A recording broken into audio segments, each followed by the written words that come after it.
అమెరికాకు ఇరాన్ కీలక ప్రతిపాదనలు చేసింది. తమపై దాడులు చేయబోమని హామీ ఇవ్వాలని కోరింది. హర్ముజ్ జలసంధిపై తమ నియంత్రణ కొనసాగుతుందని తెలిపింది.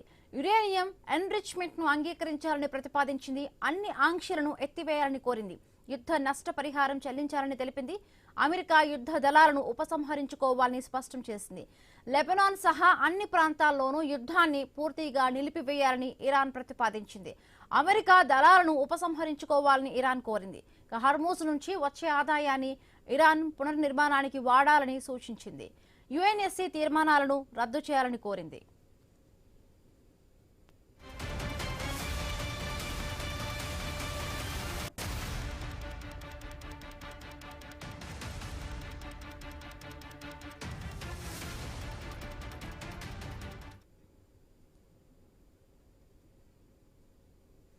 యుద్ధం మొదలైనప్పటి నుండి హర్మూజ్ నుంచి నౌకల రాకపోకలు ఆగిపోయాయి. ఈ మార్గం గుండా ఎల్ఎన్జీ ఇంధనం రవాణా నిలిచిపోయింది. అప్పుడప్పుడు కొన్ని నౌకలు మాత్రమే జలసంధిని దాటాయి. భారత్ కు చెందిన కొన్ని నౌకలు హర్మూజ్ దాటి బయటకొచ్చాయి. హర్మూజ్ ను ఇరాన్ మూసివేయడంతో అనేక దేశాలు ఇబ్బందుల్లో పడ్డాయి. ఆయా దేశాలు గ్యాస్ ఇంధన కష్టాలు పెరిగాయి. ఇప్పుడు హర్మూజ్ జలసంధి తెరుచుకోవడంతో ఊరట లభిస్తోంది.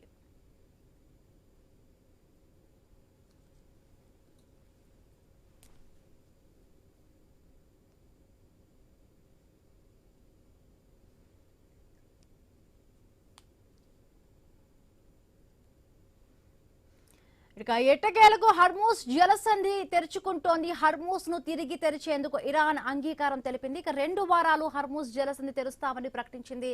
ఇక 10 పాయింట్ల ప్రతిపాదనకు అమెరికా అంగీకరించాలని కోరింది. ఇక నౌకలను సేఫ్ గా హర్మూజ్ జలసంధిని దాటిస్తామని ఇరాన్ విదేశాంగ శాఖ మంత్రి సయ్యద్ అబ్బాస్ ప్రకటన చేశారు. రైట్, ఇక చూస్తున్నాం మనం.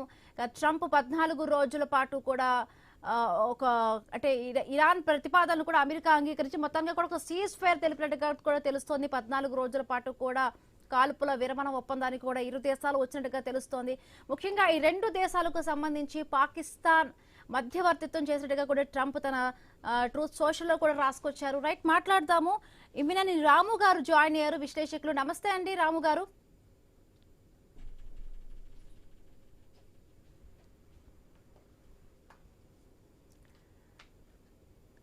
రైట్, రాము గారు.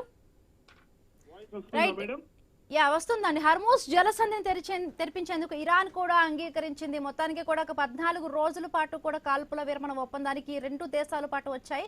ఇక పాకిస్తాన్ కూడా మధ్యవర్తిత్వం చేసినట్టుగా కూడా తెలుస్తోంది. ట్రంప్ చెప్పుకొచ్చారు. సో ఎట్లా అర్థం చేసుకోవాలి? ఇక కొద్ది రోజులే ఇది నీకు ఉంటుంది అనుకుంటారు, లేకపోతే నిన్న చూసా మొత్తంగా కూడా మొత్తం మీడియా కూడా అసలు ఆ రాత్రి ఏమైపోతుందో అన్నట్టుగా కూడా ప్రతి ఒక్క న్యూస్ ఛానల్ కూడా ప్రకటించిన పరిస్థితి. కొంతమంది డెఫినెట్ గా కూడా ఈ నైట్ ఒక కాలరాత్రి ట్రంప్ చెప్పాడు, దాన్ని బట్టి కూడా ప్రతి మీడియా కూడా ఇదే విధంగా లైవ్స్ అన్ని చేశారు. But all of sudden Trump ఒక యూ టర్న్ తీసుకున్నారు అనుకోవచ్చా ఈ ప్రకటనతో? అంటే ఆయన మానసిక పరిస్థితి సరిగా లేదనిపిస్తుంది. ఇప్పుడు మనం చూసుకుంటే గతంలో చేసిన స్టేట్మెంట్లకు విరుద్ధంగా నేను మొత్తము ఈ ఇరాన్ నాగరికతని నేను రూపుమాపుతాను, ఈ ఒక్క రాత్రి ఇచ్చిపెడతా, నేను మొత్తం చేస్తా అని చెప్పి ప్రగల్భాలు పలికింది. ప్రగల్భాలు పలికి మళ్ళా కోపం ముడిచింది. అయితే ఇరాన్ ని అంచనా వేయడంలో అమెరికా పూర్తి స్థాయిలో విఫలమైందని మనము యుద్ధ నీతిజ్ఞులు, అదేవిధంగా మన డిఫెన్స్ కు సంబంధించిన నిపుణులు చెప్తున్నారు. పూర్తి స్థాయిలో తక్కువ అంచనా వేసింది. అసలు యుద్ధం అనేది చేసే అవసరమే కాకుంటే దాన్ని ఒక భూతద్దంలో మైక్రోస్కోప్ లో చూపించుకుంటూ యుద్ధానికి తెగబడ్డాడు ట్రంప్. అయితే ఎప్పటి నుండో గతంలో మనం చూసుకుంటే మన ఇజ్రాయెల్ కు ఇరాన్ కు మధ్యలో చాలా అంటే డిఫరెన్సెస్ ఉండే, వాళ్ళు పరోక్షంగా యుద్ధం చేసుకుంటుండే. ప్రత్యక్షంగా ఇది మొదటిసారి అని మనం అనుకోవచ్చు.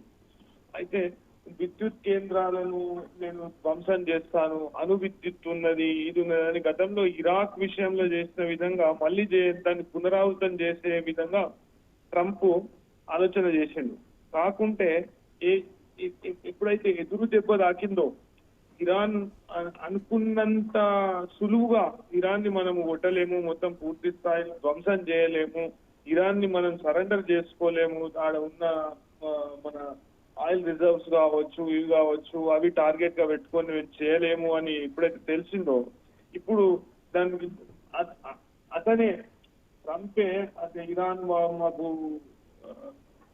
మాట్లాడదామంటుండ్రు, మేము విరమిస్తామంటుండ్రు, ఇదంటున్నారు ప్రకటనలు ఏకపక్షంగా. గతంలో ఏ విధంగా అయితే నాకు అంటే ఇప్పుడు మీరు చూసారు కదా మేడం, తిట్కము నేటో దేశాలు కొన్ని మేము ఈ యుద్ధంలో మేము పాల్గొనము, మేము సహకరించమని చెప్పినప్పుడు గలీజ్ మాటలు తిట్టిండు ట్రంప్.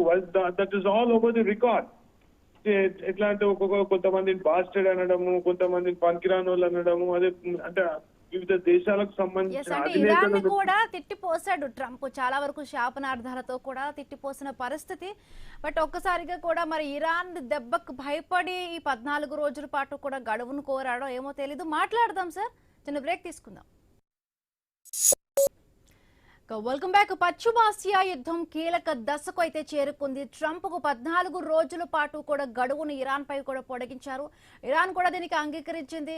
మొత్తంగా కూడా ఒక సీజ్ ఫైర్ అయితే జరిగింది. కాల్పుల విరమణ ఒప్పందానికి ఇరు దేశాలు వచ్చాయి. ఈ రెండు దేశాలకి కూడా పాకిస్తాన్ మధ్యవర్తిత్వం చేస్తే ఈ నెల 10వ తారీఖున ఇస్లామాబాద్ లో కూడా ఈ రెండు దేశాలను కూడా రమ్మని అటు పాక్ ఆహ్వానించింది. మరి చర్చలు ఆ విధంగా కూడా దశగా కూడా వెళ్లే దశగా కూడా ఉన్నాయి. మొత్తంగా కూడా ఈ యొక్క ప్రకటనతో చాలా వరకు కూడా ఆ ప్రపంచ దేశాలకు ఒక ఊరట కలిగించినట్టుగా కూడా తెలుస్తోంది. సో మాట్లాడుతున్నాం, ఇమినేని రాము గారు ఉన్నారు. రాము గారు, సో ఎట్లాగా అర్థం చేసుకోవాలి ఈ సీజ్ ఫైర్ అనేది? ఒక 14 రోజుల పాటు ఉంటుంది అంటున్నారు.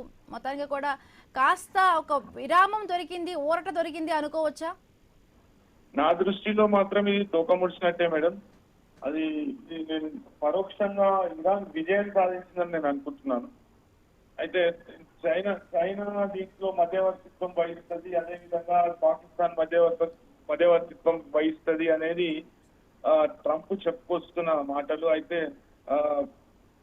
ఒప్పుకోకుండా వేరే వాళ్ళ పైన నెట్టి వాళ్ళు చెప్తున్నారు కాబట్టి నేను ఆపుతున్నా అనే విషయాన్ని ట్రంప్ చెప్తున్నాడు. కాకుంటే ఇది దురాక్రమణకు ప్రయత్నం. ఆ దురాక్రమణను తిప్పికొట్టినది కారణంగా తిప్పికొట్టిండు. ఇంకా ఈ ఆయిల్ రిజర్వ్ కావచ్చు, ఏదైతే ఆర్థిక కారణాల వల్ల ఈ యుద్ధం అనేది మొదలు పెట్టితో ఆ ఆర్థిక కారణాలు అనేటివి కాకుండా పోయినాయి కాబట్టి ఇప్పుడు కొద్దిగా వెనుకకు తగ్గడం అనేది మనకు కనబడుతుంది. అయితే దీనిలో చైనా జోక్యం చేసుకుంటుంది. చైనా అసలు ఎప్పుడు కూడా జోక్యం చేసుకోలేదు. ఇలా కొన్ని పేపర్లలో మనం చూస్తే స్టేట్మెంట్ ఏంటంటే చైనా ప్రోద్బలంతో ఇరాన్ అనేది సీజ్ ఫైర్ ఒప్పుకున్నది అని ట్రంప్ ప్రకటన ఇస్తారు. అసలు చైనా దీంట్లో ఇన్వాల్వే కాదు, అంటే ప్రత్యక్షంగా చైనా ఎప్పుడు కూడా ఇన్వాల్వ్ కాలేదు. అయితే నేను ఇజ్రాయిల్ ని కూడా ఒప్పిస్తాను. గతంలో మీరు చూశారు, ఇజ్రాయిల్ నేను ససేమీరా మేము ఒప్పుకోము, మేము ఏకపక్షంగా అంటే మేము ఇజ్రాయిల్ అనే దేశము 100% యుద్ధాన్ని కొనసాగిస్తుందని ఇజ్రాయిలీ ప్రెసిడెంట్ చెప్పడం జరిగింది, అంటే ఇజ్రాయెల్ అధికారులు చెప్పడం జరిగింది. అయితే ట్రంప్ ఉన్నా లేకున్నా మాతో ట్రంప్ ఉన్నా లేకున్నా కానీ మేము యుద్ధాన్ని అయితే కొనసాగిస్తామని ఇజ్రాయెల్ గతంలో చెప్పింది. అయితే ఇప్పుడు ఏమంటాడంటే ఇజ్రాయెల్ ని కూడా మేము ఒప్పిస్తాము, మేము దాడులు చేయము, మేము సీజ్ ఫైర్ అనేది పాటిస్తాము, అదే విధంగా ఇజ్రాయెల్ ని కూడా మేము ఒప్పించేటందుకు ప్రయత్నం చేస్తాము అని అన్నారు. అయితే గతంలో కూడా స్పష్టమైన ప్రకటన చేసింది ఇరాన్. ఈ హార్మోజ్ జలసంధి అనేది మేము మా శత్రు దేశాలకు తప్ప అన్ని దేశాలకు, ప్రపంచంలో ఉన్న అన్ని దేశాలకు మేము ఓపెన్ పెడతాము అనే విషయాన్ని స్పష్టంగా చెప్పింది. అయితే అదేదో సాధించినట్టు ట్రంప్ మధ్యవర్తిత్వం ద్వారా పాకిస్తాన్ మధ్యవర్తిత్వం చేస్తాము అని అన్నప్పుడు మీరు జోక్యం చేసుకునే అవసరం లేదు, మేము మీ మధ్యవర్తిత్వానికి ఒప్పుకోమనే విషయాన్ని కూడా ఇరాన్ చెప్పడం జరిగింది. అయితే ఇరాన్ సుప్రీం లీడర్ ఇప్పుడు ఇది పూర్తి శాతం అంతం కాదు యుద్ధానికి అనే స్టేట్మెంట్ కూడా చేయడం జరిగింది.